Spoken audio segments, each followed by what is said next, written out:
সম্মানিত অডিয়েন্স, আপনারা ইতিমধ্যে দেখতে পাচ্ছেন আমরা একটি কমার সেটআপ করতেছি। কমার সেটআপের ক্ষেত্রে অবশ্যই কমারটাকে স্টেট রাখতে হবে। এখানে দেখতে পাচ্ছেন আমরা স্পিড লেভেল দিয়ে কমারটিকে লেভেল করে নিলাম। লেভেল করে নিলে দেখা গেছে কোনো প্রকার আমাদের এই কোণাতে অথবা এই কোণাতে বা এই কোণাতে পিছনের কোনো কর্নারে কিন্তু কোনো প্রকার পানি বাজবে না। আর পানি বাজলে কিন্তু ময়লা আকৃতি হয়ে যায়। সেক্ষেত্রে অবশ্যই এরকম স্পিড লেভেল দিয়ে আমরা এই কোমরটাকে সেট আপ করবো, খুব সুন্দর হবে। এবং আমাদের কোমর সেট আপের ক্ষেত্রে পিছনের সাইড থেকে ম্যাক্সিমাম আপনার 10 ইঞ্চির মতো রাখতে হবে। এবং আমাদের যে সাইডের দেয়াল আছে, সাইডের দেয়াল থেকে অবশ্যই 18 ইঞ্চি গ্যাপ রাখতে হবে, তাতে করে কোমরটা ব্যবহার করতে খুব ভালো লাগবে এবং স্পেসটাও সুন্দর লাগবে।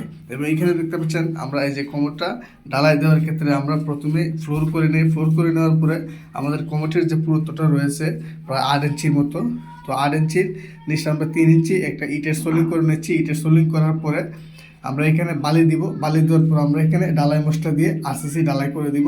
তাহলে আমাদের কোমরের সেট আপটা খুব সুন্দর হবে। তো অবশ্যই আপনারা এইভাবে কাজটি করার চেষ্টা করবেন, তাহলে কাজটি একদম পারফেক্ট এবং সুন্দর এবং ভালো হবে।